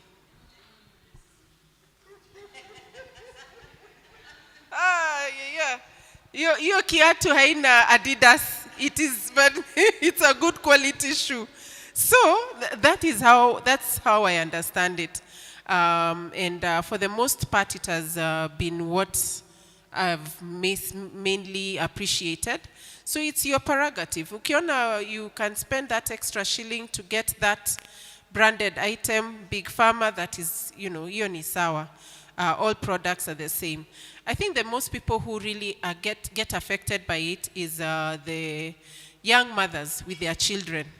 I remember those days, kitambo sana, when you were being told there is the child-friendly and the other one, baby-friendly. Oh, that used to really affect me. Because I'm like, why would you give me something that is not friendly? Apparently there is one that is baby-friendly and there is one that is not. Because I mean, if it's not baby-friendly, that means it's not baby-friendly, right? But, as I said, ni jukumu yako. Make your choice, handbag yako, kibeti nasema nini, ujiite mkutano, ujue ni nini utafanya. So some of these things are our own initiatives.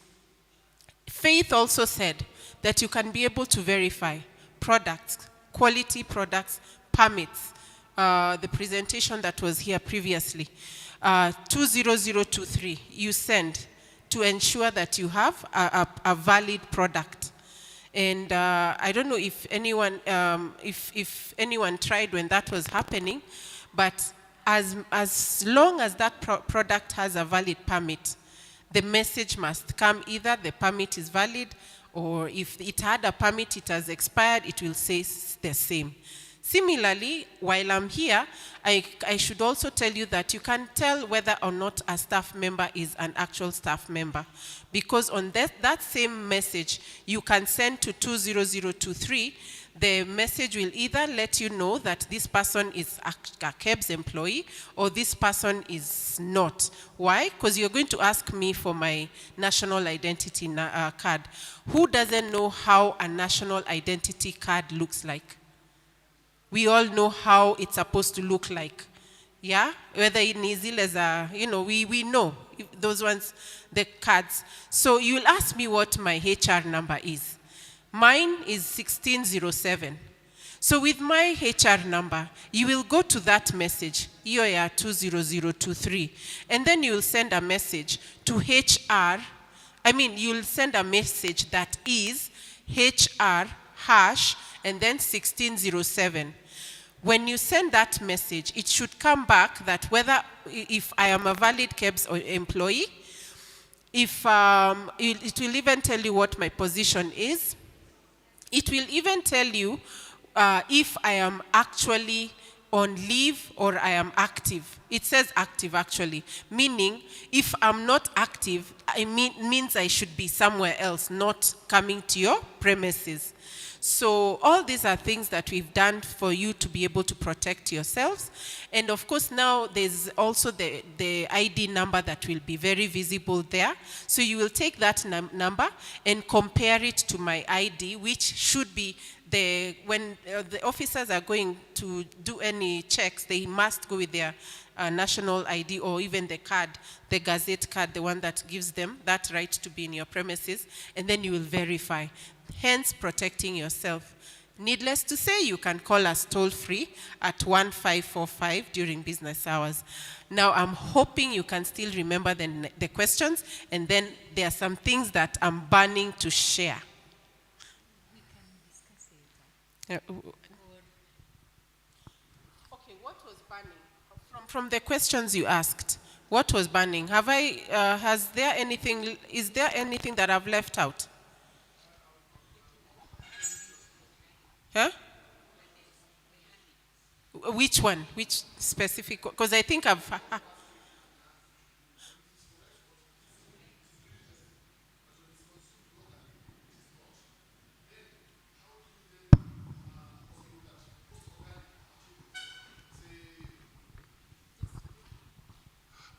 I think I have to repeat that, yeah? So most of the produce that we produce here locally, when it is exported, it is thoroughly tested. But when it's for local consumption, it is not, right? So, and everybody consumes that. Then, as much as she was professional here, the branding out there is that when politicians are behind a product, be it maize, oil, or fertilizer, it's not tested. We know what was given. I know, I understand kindly. Yes. Let me clarify something. You see, for horticultural products, we have 3 authorities. We have KEFIS, we have Horticultural Authority, then KEBS. KEBS is just the standard. You see, once it's packaged, it shall come here, we shall verify the chemical contaminants and microbiological contaminants, and they must be absent. Pesticide residues and the nature of the species is the KEFIS, and the now international market requirements is the Horticultural Authority. So, based on the standards, a product that is being locally consumed, that is on the shelf, has come to KEBS, are verified against a specific standard, like tomato paste or tomato products. There is a standard for that. I verify it meets. It will go through the process of product certification, and it went all the way from, it started with the inspection of the farm, then processing, then testing was part of the process of approval. It has met the requirements. You'll find it on the shelf. But for export, there is more rigorous, and we are many parties involved. That is why you find it more cumbersome.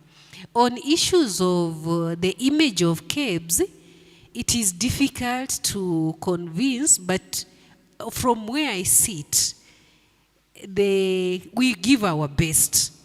When it comes to cooking oil, fertilizers, and sugar products, we test and we stand in the dock. I've stood there myself as an individual to explain what I tested and what was the requirement and how the test report is. And the defense team is also there. So I'll take them through my process. The day I received the sample, the parameters I checked, and the data, how it came out. You see, when you find the information is distorted, from now here to the third party or to a politician, there is always distortion of information. You see, you are talking from the point of maybe the fertilizer was sand. So on my beat as an analyst, I cannot tell you from the first site. I'll carry out analysis. We shall do urea, nitrogen, potassium, all those parameters. Then I'll come to organic fertilizer. I'll check now, for the organic fertilizer, I'll check even the microbial load. And if the sample is called organic, and in my test report I'm standing in the dock, it is nil, it did not support any growth of any bacteria. So I'll stand with my report. Whatever the politician will interpret with the defense team is up to them. But from my report, the sample met or did not meet. And that is what gets us out of that trouble. If I can tell for sure the sugar issue, I was in Nyahururu in the dock 5 days. And I defended my test reports to the latter.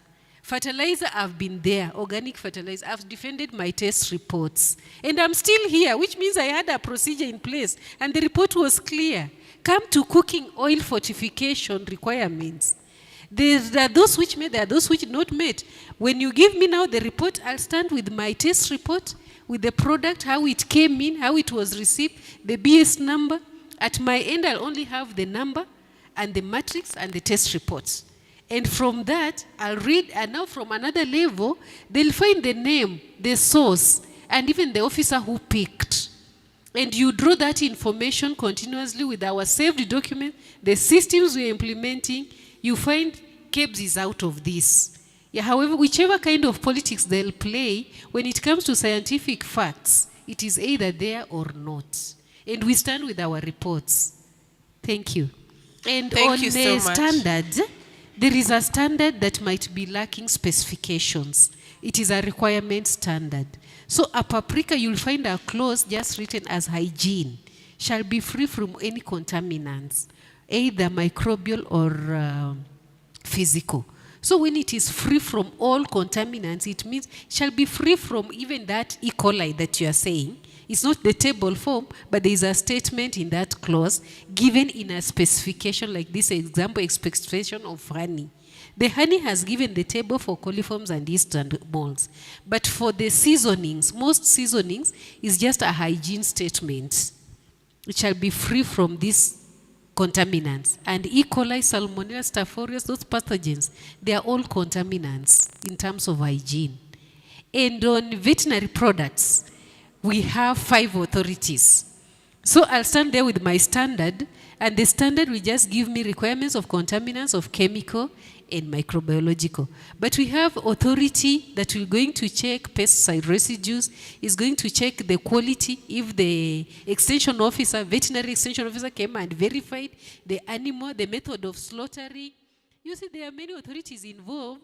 So when you come to standards implementation in that TC, if it's a meat product already packaged, I'll check even the vacuum packaging, how it is done, and is specified in the KSEAS. So we relate in a way, and there is a way we achieve one side, and the other side might not be achieved, but our objective is to ensure that we have a safe product in the market. Thank you. Thank you very much. Thank you. Makofi kwake kabisa. Yeah, makofi kabisa. Huh? Yeah, okay. Endelea. Thank you very much for the answers and the questions you had. I just want to add something on when now these products like the fertilizer, the sugar, when we hear it has gone to the market, we run for it. Like the sugar, we have it here. We have the fertilizer has been seized. Whatever we find in the market. So I wanted to say that we have a stand as KEBS. If a new politics come in, they come in at the wrong time, but we have a stand, the way she has said. The certificate you cannot change. It will remain in KEBS as a record for the longest time. Yes. If you want it, you can come and get see it. Yeah. We cannot change. We can't change. Yes, thank you. Thank you very much. Now, I want us to resume. I would like us to resume this. Are we logged in? Are we logged in to Mentimeter? Oh, asante. Asante sana. Thank you. Are we logged in? This is the climax. This is basically we want to wind down. Please join in. I want us to finish. So I wanted to do just a small thing. If you could form an innovation dream team with other MSMEs in this room, what problem would you tackle together? And that's basically what we've been discussing. Thank you, thank you. If you were to form a dream team, innovation dream team, what problems would you tackle together? Remember,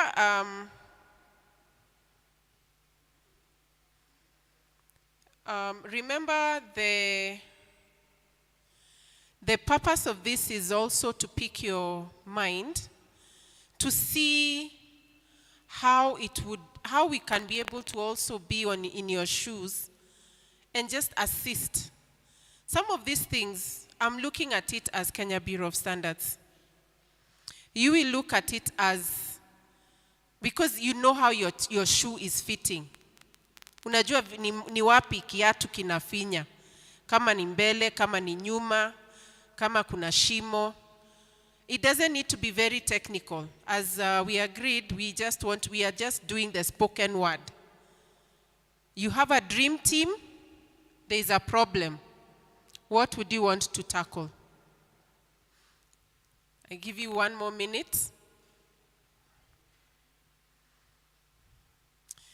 I just realized okay. Let's see if I can be able to accept them. Okay, they are coming in here.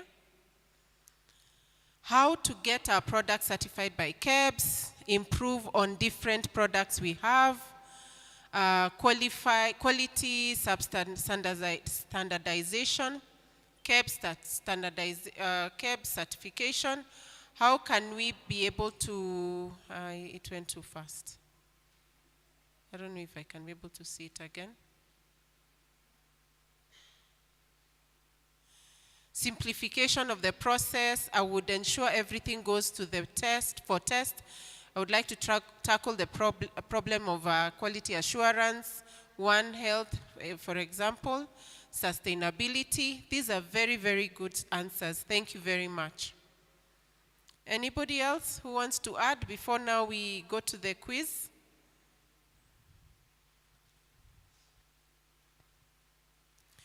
Safety, that's very good. Sustainability.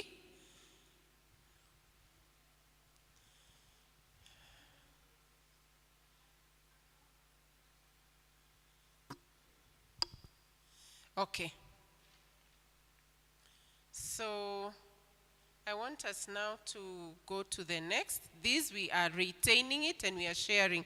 Compliance is especially on shocks. Oh, those are vehicle shocks. Okay, got it. Standardization, we ensure that no copying of the product, healthy foods. Okay, so we'll take note of that. All right, now we are going to the conclusion. And those who are walking out, you might miss out. We are just now doing the quiz. All right, are we in? I'm only seeing, let's see. I don't think I did the, yes, okay, give me thumbs up, yes, I'm seeing 6 people, 7. Yeah, okay, so we are okay. Let's continue. When are you eligible for amnesty? Interest 2023 and previous, penalties 2023 and previous, principal tax 2023 and previous, fines the same. Okay, we have our answers. I don't know why the music is not coming on. It's supposed to do.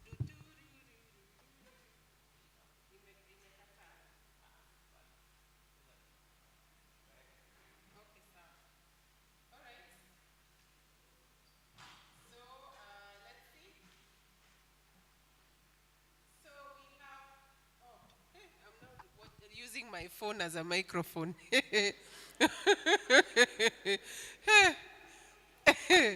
Hii imekuwa ngumu. So we have interest from 2023 and previous. We have penalties 2023 and previous. You know, right now it's not playing because I've stopped it, so it's okay, don't worry. It was going to be for dramatic effect, but it's okay.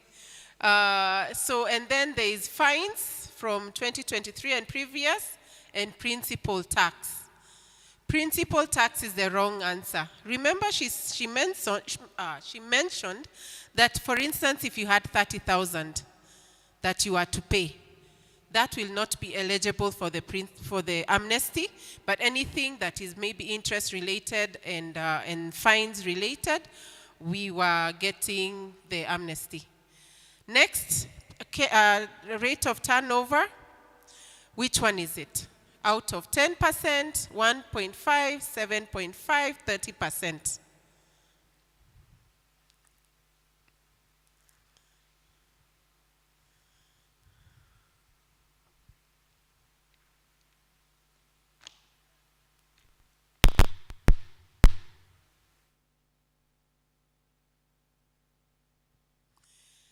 Are we done? I'm seeing 1.5. I'm using my phone. I hope it doesn't. 1.5 has taken the lead. So is that correct? Yes. Oh, this has come the wrong place, but it's okay. It's okay. It was supposed to come Uko juu. Hi, the computer. You see? I was telling you it was. Let's continue. We are 21 players.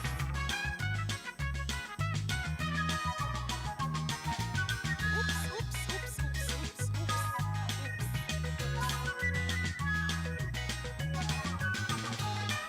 Okay, the next question. How does ACA support MSMEs? Enforcement and market surveillance and intellectual property protection, public awareness education, addressing consumer concerns.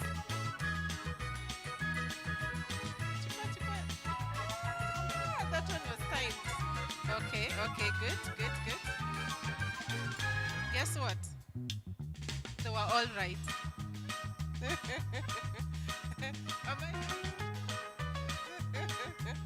Okay. So, out of the 4 questions, this is how we have gone about it. Lizzie Obongo. It's okay. Lizzie Obongo, please come pick a gift. And then next is Michael again. Michael, see wacha kwanza mtu mwingine achukue. Wacha mwingine achukue. Wacha turuke Michael for today, for now. Twende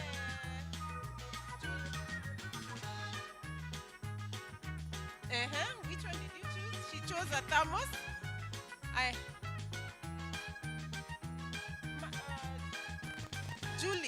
Julius, how do you say it? That's her. Yeah, Jules, come. We had KRA questions, so clearly this was hers. Eventually, unaona imekupata bado. Please pick up a gift. I want Isaac Wairimu. Who is that? Oh, please do come. And then we have Abel. Yes. Your choice. I told you I was not going back with them. Chukua.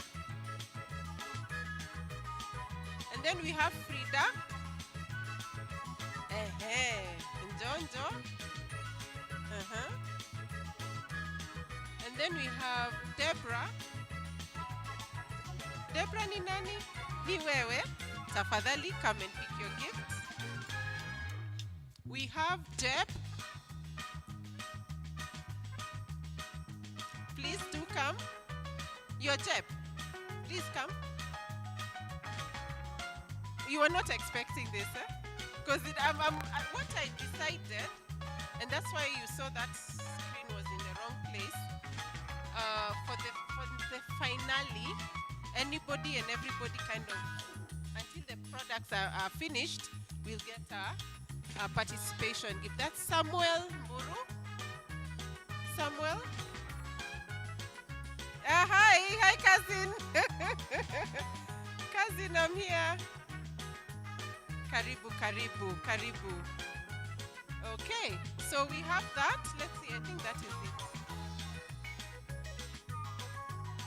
So I feel that is the end of, that is the end of our exercise.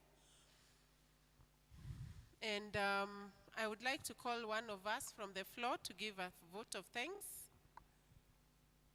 And then we can pray. What will happen for tea is they have organized for us to, they've packaged it for us, so we can have our tea and have the snacks which are going to be individually packaged as we go. Anything else? I think just make sure that we have your emails, especially if you did not write your email properly, because remember we intend to send you this information. So we are hoping that the way you wrote your email, it's can be read. Eh? Yeah, and also your phone number, so that we can, the next time we have this function, we can be able to call you for it. Yeah, so anybody who's going to give us a vote of thanks? Okay.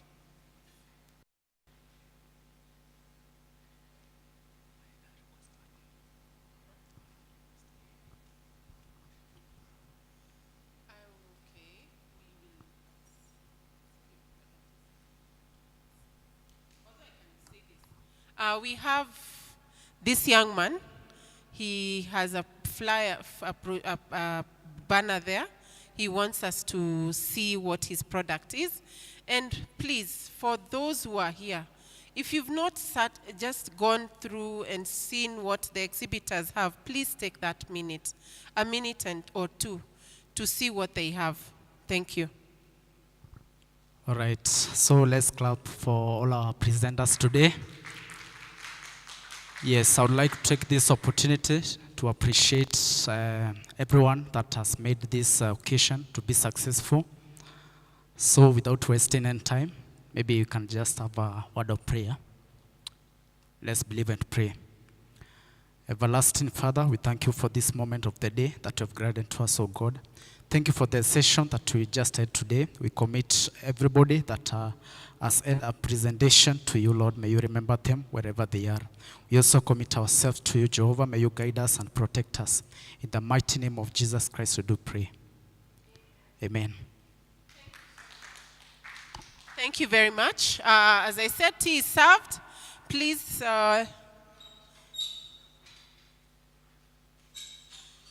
Okay, KRA team is still available for those of us who still wanted their attention. They are still available.